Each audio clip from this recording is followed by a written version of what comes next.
maskani jannati. Selamat nonton Sobat Santri. Alhamdulillahillazi arsala rasulahu bil huda wa dinil haq liyudhirahu ala dini kullihi wa kafa billahi syahida.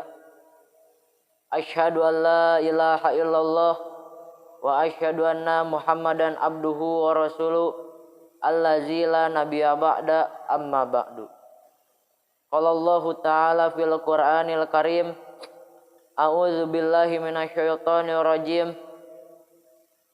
Faman ya'mal misqala dzarratin khairan yarah wa may ya'mal misqala dzarratin syarran yarah. Al-ayah. Pertama-tama dan yang paling utama, marilah kita panjatkan puji serta syukur kita kehadirat Allah Subhanahu wa taala, Sang Rob alam semesta yang menjadi pelita bagi seluruh umat manusia. Dan tak lupa kita panjatkan salawat serta salam kepada Nabi junjungan kita yang mendobrak pintu kebatilan, yang menghancurkan kemungkaran, dan yang menggemparkan seluruh alam semesta dengan akhlaknya yang sangat mulia. Dari ayat yang saya bacakan di mukadimah, yang artinya, barang siapa yang mengerjakan amal seberat biji jarah, maka ia akan melihat balasannya. Dan barang siapa yang mengerjakan amal keburukan seberat biji jarah, maka ia akan melihat balasannya.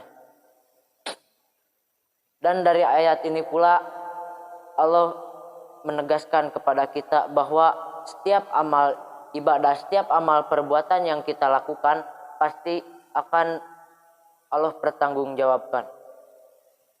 Saya teringat satu cerita. Ada seorang pemuda yang masuk neraka hanya karena seekor lalat. Ia masuk neraka hanya karena seekor lalat.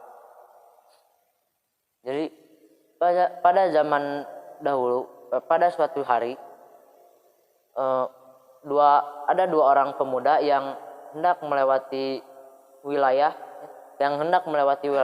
tetapi wilayah itu, di wilayah tersebut penduduk setempat itu adalah penyembah kaum berhala, dan di mana ketika ada seseorang yang hendak melewati wilayah tersebut, maka harus memberikan pengorbanan atau memberikan sesaji. Dan lalu pemuda itu pun berjalan. Ketika hendak melewati daerah tersebut, dua pemuda itu dicegat oleh penjaga yang ada di sana. Ia dicegat, lalu penjaga itu pun berkata, jika kamu ingin melewati wilayah ini, maka kamu harus melakukan persembahan, harus melakukan pengorbanan. Lalu pemuda itu berkata, saya tidak memiliki apapun untuk dikorbankan. Lalu prajurit itu berkata, berkorbanlah walaupun hanya dengan seekor lalat. Lalu pemuda itu pun mencari seekor lalat, dan ia pun memberikan lalat itu ke berhala, menjadikan lalat itu sebagai sesaji ke berhala. Dan akhirnya pemuda itu pun boleh melewati wilayah tersebut. Tetapi karena perbuatannya inilah dia masuk neraka. Allah memberikan ganjaran kepada seorang pemuda ini, neraka. Dan pemuda yang kedua, ketika ia hendak melewati jalan tersebut, ketika ia ditanya, mana pengorbananmu, mana sesajimu? Ya, lalu pemuda itu pun berkata, tidak patutlah bagiku untuk melakukan pengorbanan kecuali kepada Allah Azza wa Jalla. Lantas ucapan itu pun membuat tersinggung seluruh orang yang ada di daerah itu, dan pemuda tersebut lalu dieksekusi mati di sana. Tetapi karena perbuatan inilah Allah menempatkan pemuda ini masuk ke dalam surganya Allah Subhanahu wa taala. Dan ada pula satu guru yang masuk surga karena seekor lalat.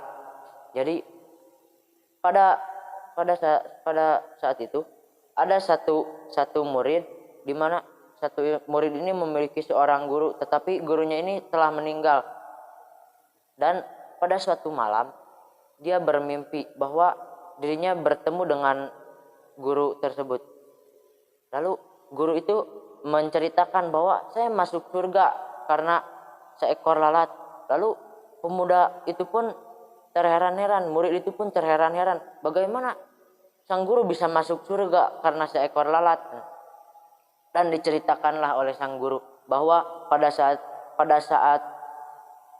suatu hari di mana guru itu sedang menulis buku, dan pada saat itu ada lalat yang meminum tinta sang guru, karena dengan rasa yang sangat karena memiliki rasa empati dari sang guru, memiliki rasa saling menyayangi sesama makhluknya, menyayangi sesama makhluk Allah Subhanahu wa taala, maka guru itu pun membiarkan lalat itu meminum tinta sang guru hingga ia kenyang. Dan setelah kenyang, lalat itu pun pergi, dan akhirnya guru itu pun menulis bukunya kembali.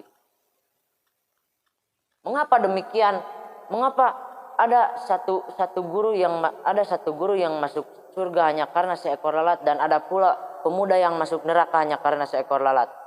Karena yang pertama karena guru itu memiliki sifat empati, sifat yang memang sangat memiliki rasa empati yang sangat mendalam kepada seluruh makhluk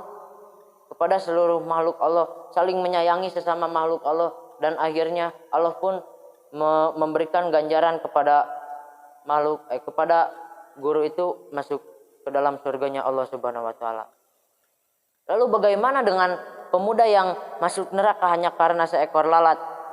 Karena pemuda ini telah melakukan syirik, ia telah menduakan Allah Subhanahu wa taala. Ia menyembah kepada selain Allah. Ia mengorbankan satu lalat hanya demi melewati wilayah tersebut. Walaupun ia melewati wilayah tersebut, tetapi karena ia telah berbuat syirik, maka Allah menempatkan dia di dalam neraka. Berbicara tentang syirik terbagi kepada dua bagian.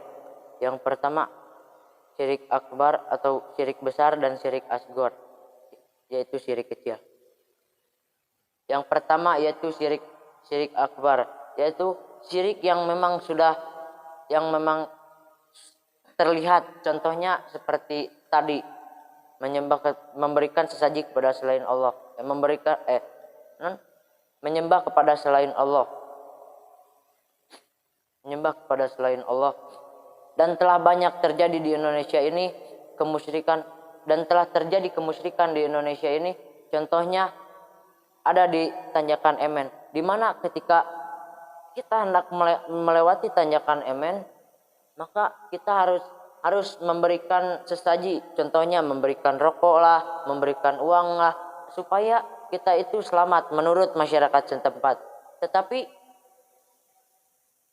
bagaimana jika Allah menakdirkan lain? Bagaimana jika kita sudah memberikan sesaji itu, kita sudah membuang rokok itu ke pinggir jalan Tanjakan Emen, tetapi Allah menakdirkan lain. Allah menakdirkan kita itu celaka. Kita telah memberikan sesaji, tapi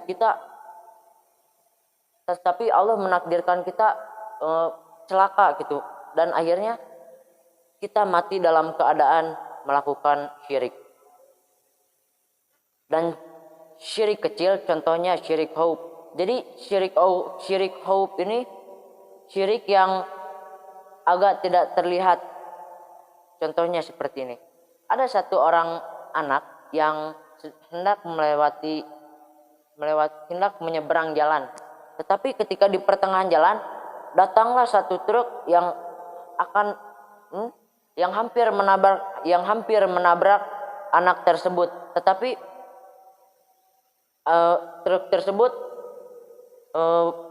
truk tersebut remnya pakem dan akhirnya anak tersebut tidak jadi tertabrak. Dan anak itu mengatakan, untung saja remnya pakem, kalau tidak mungkin saya sudah mati tertabrak dan terseret oleh truk tersebut.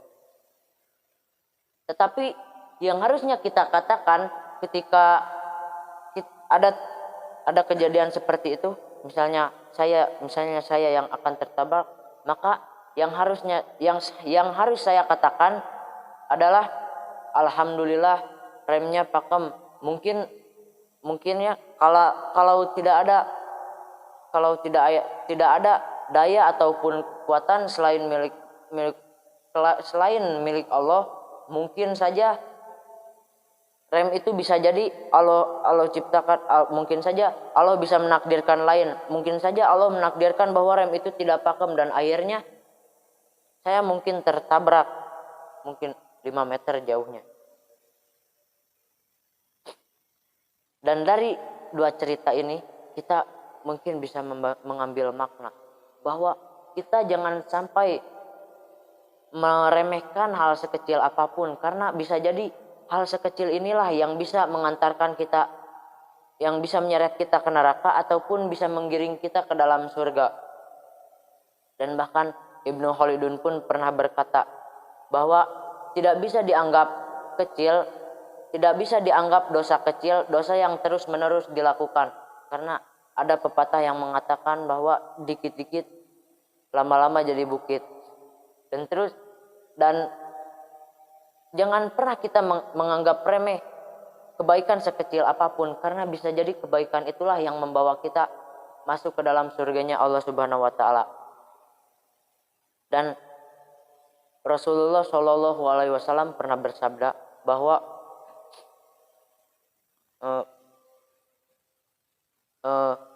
sebaiknya kamu mengerjakan amalan itu sesuai dengan kemampuan. Demi Allah, Allah tidak akan pernah lelah memberikan pahala kepada amal yang kita lakukan, dan tetapi kita yang akan lelah jika kita mengerjakan amal itu tidak sesuai kemampuan kita, maka kita yang akan lelah mengerjakan amal itu. Dan sesungguhnya Allah menyukai amalan yang dilakukan secara terus-menerus. Dan ternyata ada suatu cara ya, menstabilkan keimanan kita, karena keimanan kita mungkin selalu naik maupun turun. Dan ada suatu cara agar keimanan kita bisa tetap konsisten ataupun bisa lebih ditingkatkan, yaitu dengan cara kita melakukannya secara bertahap. Yaitu contohnya kita melakukan sholat duha. Kita melakukannya sholat duha itu selama 1 bulan, lakukan dengan 2 rakaat. Kita lakukan selama 1 bulan, 1 minggu berlalu, 2 minggu berlalu, 3 minggu berlalu, dan akhirnya 1 bulan. Dan setelah 1 bulan, maka setelah kita nyaman dengan amalan kita, maka kita pun naik dengan level yang lebih tinggi lagi, naik dengan level yang selangkah lebih maju lagi. Kita menambah rakaat tersebut dengan 4 menjadi 4 rakaat. Dan setelah itu 1 minggu berlalu, 2 minggu berlalu, dan akhirnya 1 bulan, dan seterusnya. Kita bisa tetap bertahan dengan 4 rakaat itu, atau kita memilih untuk melanjutkan menjadi 8 rakaat. Dan bisa disimpulkan bahwa jika kita menganggap hal sekecil apapun, bisa jadi hal sekecil itulah yang mungkin akan menghancurkan hidup kita. Dan kesimpulan yang terakhir, jika kita tidak bisa mengamalkan amalan yang besar, maka kerjakanlah amalan yang kecil dengan cara yang besar. Sekian yang bisa saya sampaikan. Mohon maaf bila ada kesalahan, karena ilmu saya masih dangkal dan saya masih banyak kekurangan dan kesalahan, dan